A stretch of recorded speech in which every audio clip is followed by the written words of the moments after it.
বিসমিল্লাহির রহমানির রহিম। আসসালামু আলাইকুম। নিয়ে আসলাম নতুন আরেকটি রেসিপি, ব্রয়লার মুরগি দিয়ে খিচুড়ি রান্না। আর যদি হয় এমন ওয়েদার তাহলে তো কোনো কথাই নেই। জাস্ট আপনাদের মাঝে অল্প একটু করে শেয়ার করা। প্রচণ্ড বাতাস আর বৃষ্টি হচ্ছে, এই ওয়েদারে খিচুড়ি না হলে তো চলেই না। তো গরিব মানুষ কি আর রান্না করা, ব্রয়লার দিয়েই খিচুড়ি রান্না করব। চলেন আমরা খিচুড়ি রান্নায় চলে যাই। আমি এভরিথিং আমি প্রসেস করে দিয়েছি। আমার শাশুড়ি মাকে বললাম যে লার্কির চুলায় চলেন রান্না করে ফেলি। উনি রান্না করেছে, আমি ভিডিও করেছি। তো এখানে কাঁচামরিচ, হলুদ গুঁড়ো, এখানে পেঁয়াজ, রসুন, কাঁচামরিচ, লবণ, পরিমাণ মতো তেল দিয়ে ভালোভাবে কষানো হচ্ছে।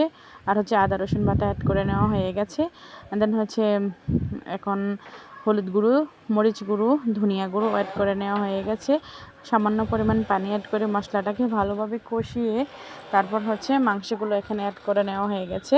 সামান্য পরিমাণ পানি অ্যাড করে মাংসটাকে ভালোভাবে কষিয়ে নিয়ে তারপর খিচুড়ির ডাল আর চালে খিচুড়িগুলো এখানে অ্যাড করে দেওয়া হয়ে গেছে পাতিলের মধ্যে।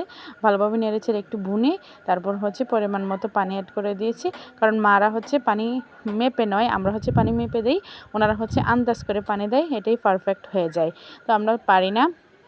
আর স্পেশালি মায়েদের হাতে লাস্ট জিরে গুঁড়ো অ্যাড করে নেওয়া হয়ে গেছে। ওনাদের হাতে জাদু থাকে। আজকের মতো এখানে আল্লাহ হাফিজ।